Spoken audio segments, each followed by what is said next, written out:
From the early part of the last century, women started to knit these stitches, and then some great patterns emerged, and it became something you could sell in a shop. It was a well-finished piece, really ready to wear. So, and then the Aran sweater became famous when the Clancy brothers were singing in Carnegie Hall, and they wore them. And the Clancy brothers' mother had them made at home in County Tipperary.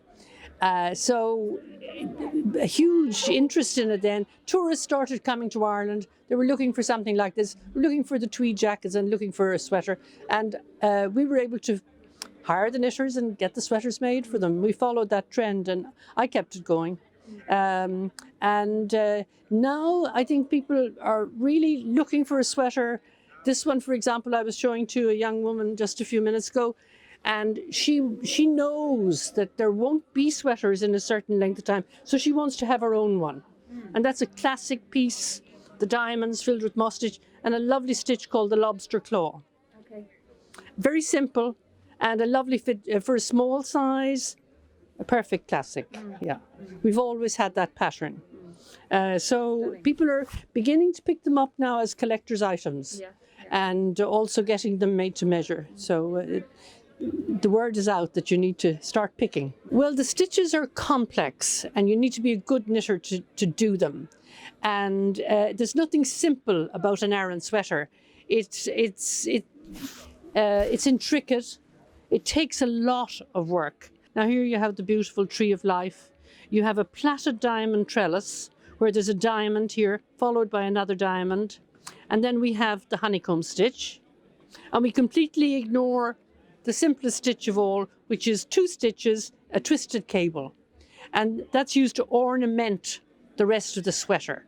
And here we have moss stitch at the side.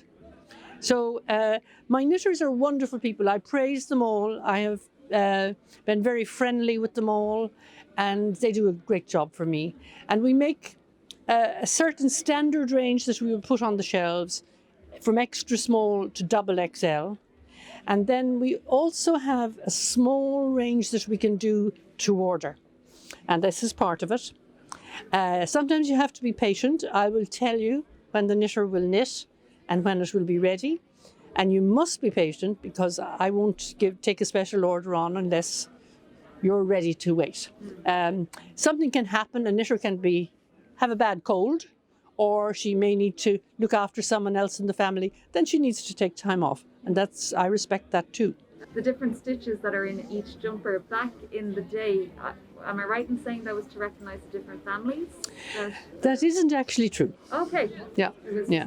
That's a story that's been made up, and we find it's controversial and we don't really get into it. I would know what stitches my knitters have in mind, and I will say, go ahead and do those. They're fine, they're authentic. And we know the story behind them. I mean, the honeycomb is a tribute to the honeybee. The cables are all part of the fishing industry. The diamonds were supposed to symbolize wealth. And you see, if you were to take all of the diamonds and put them together, you'd have a fishing net, which would bring you the diamonds of the sea. And that was why it was a fisherman's knit sweater. Moss, again, goes back to nature. The Tree of Life is very evocative. You know, the continuity in our history from generation to generation. A lovely stitch, a very simple stitch. I teach people how to do that when I teach knitting classes. And it's not it's a very symbolic one, but not difficult to do. Yeah. When we move from hand knitting to machine knitting, we go to the best people. And this is fishermen out of Ireland, in Donegal, using 5% cashmere or alpaca in the knit, and with a distinctive style. You know, there's a designer in the house, you know, and that's important because we like to have a little bit of style too.